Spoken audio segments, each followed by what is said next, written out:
Oh, Hare Krishna. Wow. How nice. Sure. Very nice to be here. Great to see you. You know, this is your seat over here. These the thrones. You sit there. That's sort of the men's part. Don't mind. Hare Krishna. Hare Krishna, everyone. I'm really sorry about the delay. Hare Krishna. Oh, thank you. How nice.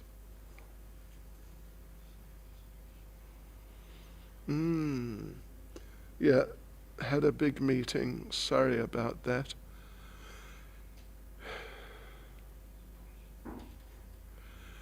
Hare Krishna.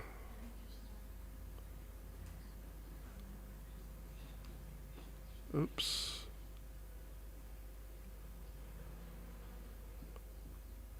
All right. Oh, we're not connected. Why are we not connected? Anyway, we don't need to be.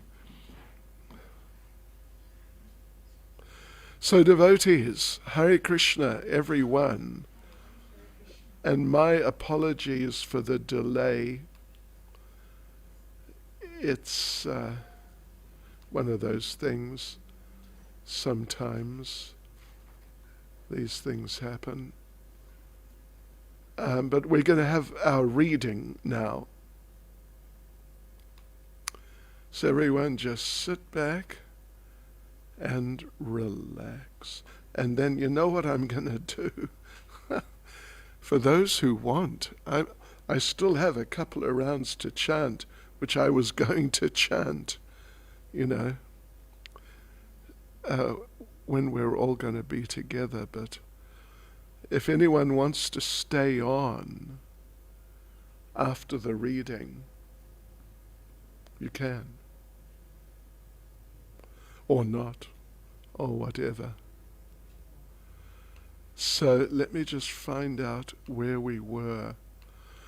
It was, what was it? It was Friday, wasn't it? So I've kind of forgotten. We were we're out of Benares. We're in Benares, right? And it was the boy getting initiated.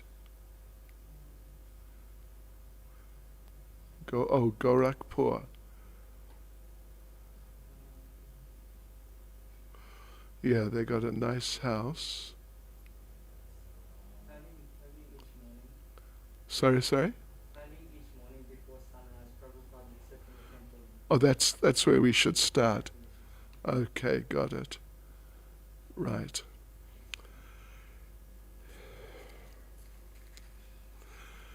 Nama Om Vishnupadaya Krishna Prestaya Bhutale Shrimati Bhakti Vedanta Swaminiti Namane Namaste Saraswati Deve Gauravani Pracharne Nirvishesha Shunyavadi Pastya Chadesh Tarne Sri Krishna Chaitanya Prabhu Nityananda Shri Advaita Gadadha Shivas Adi Gaura Bhaktivinoda Hare Krishna, Krishna Krishna, Hare Hare, Hare Rama, Rama Rama, Hare Hare.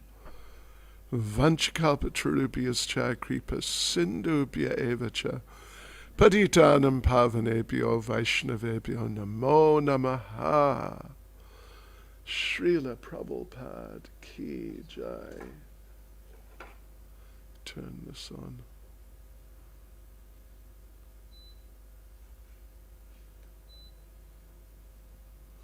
Okay, so we are in, where are we? I mean, I know where the place to read from is. Gorakhpur, somewhere in India. February the 10th, 1971. Early each morning before sunrise, Prabhupada would sit in the temple room before his disciples and lecture from Srimad Bhagavatam. And each morning the lights would go out, leaving everyone in darkness. It was a typical Indian power failure. And Prabhupada would stop lecturing while a devotee lit 2 candles by his Vyasasan and 2 candles on the altar. You've heard of load shedding, right? You've heard of load shedding. At least in South Africa we're more advanced. At least it's announced in advance. I tell you what, in India, gosh, everything's going on, all of a sudden, lights just go off. That's it. And sometimes they're off for a few days. Oh, Krishna. And sometimes they come on at double power, and the lights are just so bright. Some of the lights explode. And sometimes the lights are so bright, it's like you're in the Brahma Jyoti. And the fans, they have these ceiling fans. Suddenly the whole building's trying to take off. I tell you, it's so funny. It's better than it was now. Definitely better. Okay, so long shadows would mix with the luminous gold of the Radha Krishna deities. Oh, Krishna. And Prabhupada, wearing spectacles and holding open the Srimad Bhagavatam in his hand, would appear wonderfully mysterious. One morning, Srila Prabhupada sang a new song, Jai Radha Madhava. Isn't that interesting? The song was unknown till 1971, amongst the devotees. Isn't that amazing? It's really amazing.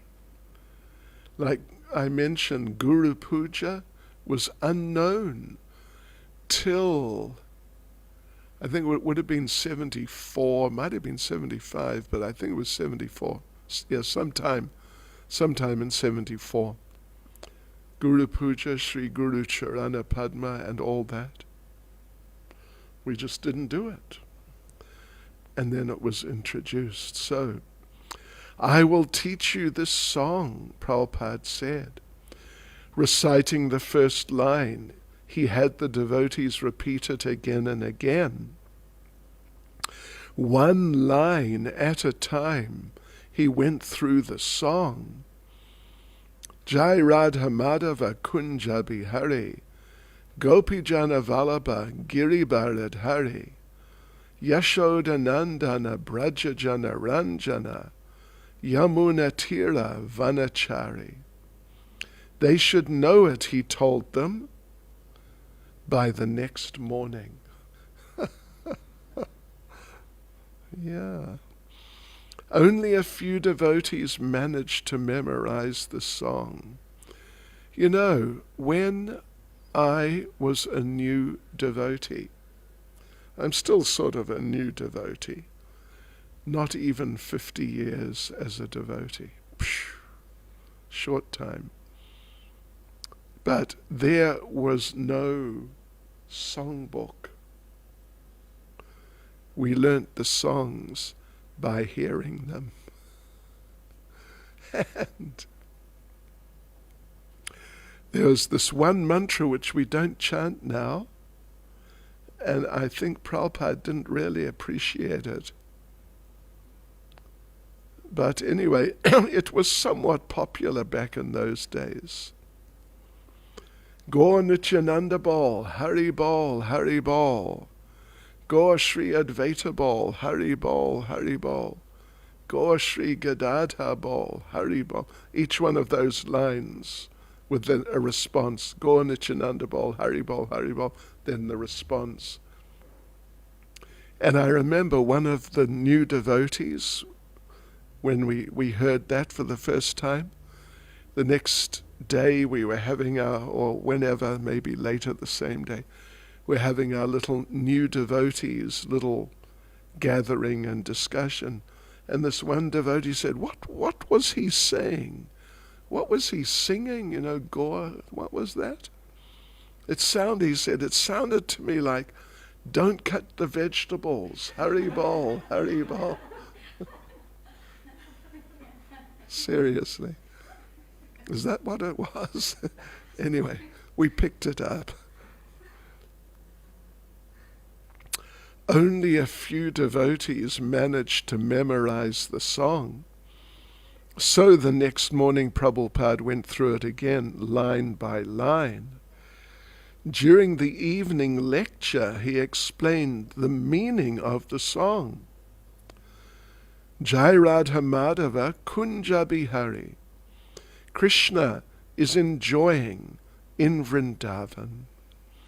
That is the real picture of God, simply enjoying. The Vrindavan Leela of Krishna is the perfect representation of the Supreme Personality of Godhead. He is simply enjoying. All the inhabitants of Vrindavan, the gopis, the cowherd boys, Maharaj Nanda, Yashoda, everyone is simply anxious how to make Krishna happy. They have no other business. The residents of Vrindavan have no other business than to satisfy Krishna. And Krishna has no other business. Yashoda Nandan, Brajajana Ranjana, Yamuna Tiravanachari. He is acting as the little son of Yashoda, and his only business is how to please the residents of Vrindavan. Yashoda Nandan, Brajajana Ranjana, Yamuna Tiravanachari. He is wandering in the forest of Vrindavan on the bank of the Yamuna. This is the actual picture of the Supreme Personality of Godhead. But Brahma, Indra, big demigods, they're also bewildered. They're sometimes mistaken how this cowherd boy can be the Supreme Personality of Godhead. Just like some of us think like that, but those who are thinking like that, for them also, there is manifestation of Krishna's supremacy. Gopijana Vallabha Giribharadhari.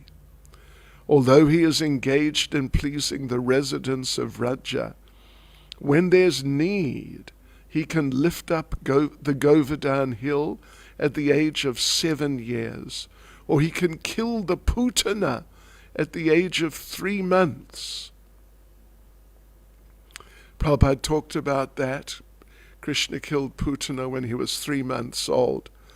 And Prabhupada makes the point that, I think it's in a class, Prabhupada says, some people think that I will meditate and become God.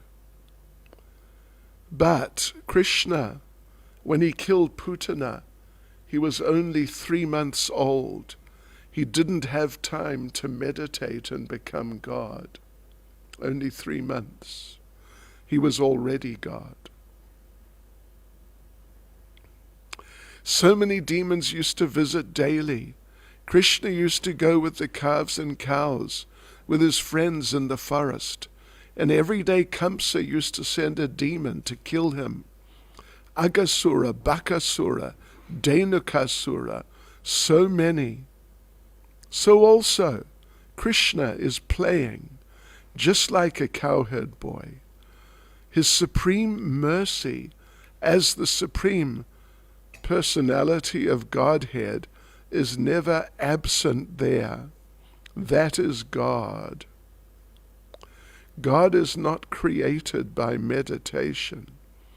God is God. God is never manufactured. We should know this. Unquote. On the third morning, after introducing Jai Radha Madhava, Prabhupada again sang it, with the devotees responding. Then he began to explain it further. Radha Madhava, he said, have their eternal loving pastimes in the groves of Vrindavan. He stopped speaking. His closed eyes flooded with tears, and he began gently rocking his head. His body trembled. Several minutes passed, and everyone in the room remained completely silent. Finally, he returned to external consciousness and said, "Now, just chant Hare Krishna." After this, the Radha Krishna deities of Gorakhpur became known as Sri Sri Radha Madhava. Kausalya would regularly wash the temple floor while Prabhupada gave his Srimad Bhagavatam lecture. One morning, Prabhupada interrupted his lecture. "Just see this girl," he said. Kausalya was down at the other end of the room scrubbing. "This is first-class service." The next day, Prabhupada called Kausalya forward. "Every morning you're washing the floor so nicely," he said, "but this morning you are washing the floor like a crow takes a bath." That's heavy, by the way. Prabhupada shook his hand as if flicking water about. "You do not know how to wash the floor. I am going to show you." Prabhupada came down from his Vyasasana and walked to the other end of the room, followed by all the devotees. "Excuse me. Where is your bucket?" Kausalya brought over her bucket. Prabhupada asked for a rag. She gave him hers. He then crouched down and started scrubbing. "This is how you wash the floor," he said, "with lots of water, and you do it a section at a time." Unquote. "It should be done in 2 stages, first with a wet rag, and then with a wrung rag." The devotees stood in amazement watching. Several times, Prabhupada repeated the procedure, washing a section of the floor and then drying it, careful not to touch the clean area with his feet. "See," he said, "that is expert." When Tamal Krishna requested Prabhupada to move on to Bombay and bigger preaching, Prabhupada replied, "Let us see if Krishna wants us to have this place." Hansadutta also became restless to preach, and Prabhupada sent him with a group of brahmacharis to Aligarh and Agra. Little appeared to be happening in Gorakhpur, but Prabhupada had plans. He was still negotiating with the university authorities for land for constructing a temple. He said, "If we're successful in our attempt," I think he wrote, "if we're successful in our attempt, it will be unique in all the world, and soon more and more college campuses will follow. And if we can establish a seat of Krishna consciousness, then students may take their doctorate degree in Krishna consciousness and go out and preach all over the world." Prabhupada had 3 goals: to reach the Gorakhpur university students, to introduce kirtan into the factories and to introduce kirtan into the homes. The main obstacle was lack of commitment from the local people. Many were willing to attend his evening lectures, but to actually surrender time, money, and energy in the service of Krishna was more difficult. At least the Radha Krishna temple was lively, and Prabhupada hoped the directors of Gita Press would turn the Krishna Niketan building over to ISKCON permanently. Prabhupada continued lecturing morning and evening. For 3 consecutive evenings, he spoke on a single verse of Caitanya Charitamrita,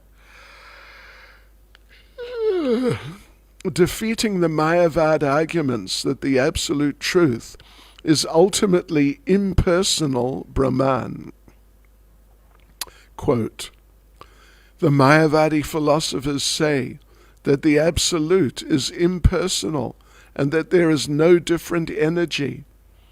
So Chaitanya Mahaprabhu's challenge is that the absolute truth has got multi-energies.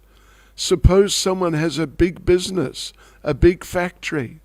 So if the proprietor says, I am all pervading over this factory, that is correct. Take, for example, Birla. Birla, one of the big wealthy families of India. They say Birla's factory. Birla's name is there. Although Birla is a person and he's not personally present in that factory, everyone says Birla's factory. That means Birla's money. Birla's energy is there. If there is any loss in that factory, the suffering goes to Birla. Or if there's any gain in the factory, the profit goes to Birla. Therefore, Birla's energy is there in the factory. Similarly, the whole creation is a manifestation of Krishna. Everything there is Krishna, his energy. He is represented by his energy. That is called simultaneously one and different. Achintya Beda Abeda Tattva. Discussing preaching in America, Prabhupada said the Western world was 99% in the modes of ignorance and passion. Although America was the richest nation on earth, its youth were becoming hippies, much to the dismay of parents and government leaders. So despite their wealth, they were unhappy. They were ripe, however, for understanding spiritual knowledge. Quote, this is the causeless mercy of Lord Chaitanya. Now you can see that these boys, when they're chanting, how they're in ecstasy. They're immediately on the transcendental platform. Not only here, everywhere they're chanting, in every temple. The advantage of these boys and girls is that they have no hodgepodge in their head.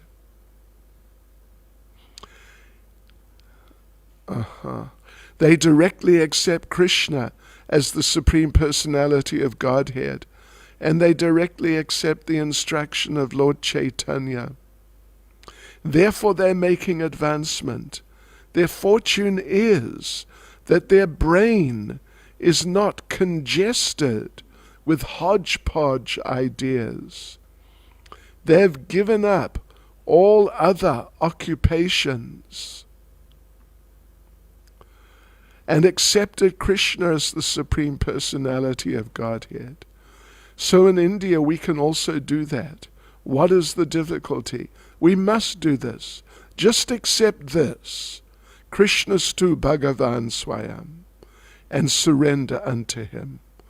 Krishnastu Bhagavan Swayam, that means Krishna is the original Supreme Personality of Godhead.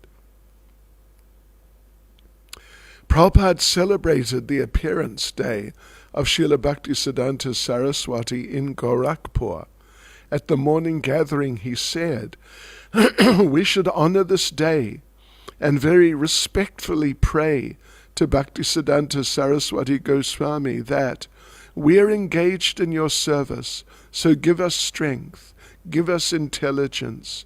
We are being guided by your servant. So in this way we have to pray. And I think in the evening we shall distribute prasadam. There will be so many guests coming, so they can be distributed prasadam. Prabhupada said life members and other friends should be invited for the flower offering at noon. One of the devotees asked about the feast. Prabhupada, feasting means puri and halava and a vegetable and chutney. That's all. 4 things. Make it simple. Tamal Krishna, Prabhupada, you want us to offer a feast to your Guru Maharaj at noontime? A special plate of feast? Prabhupada, not a special plate.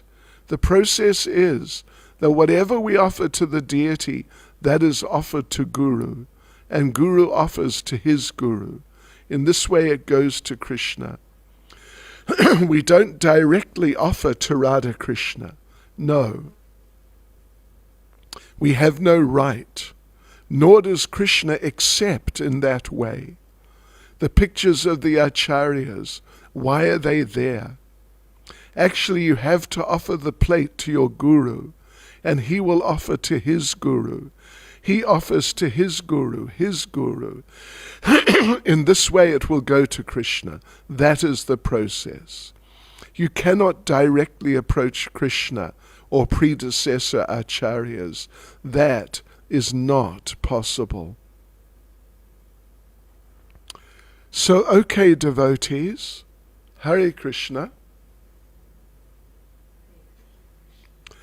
And like I said, if everyone, anyone, or no one would like to chant with me japa, either way, it's just fine. But, yeah, whoever would like to chant japa, you are more than welcome. Hare Krishna. Srila Prabhupada ki jai. Now, could someone... I'm not connected to the internet. Don't ask me how. They must have disconnected it. And how are you? ¿Cómo está? Estoy muy bien, gracias. How are you? Está bem.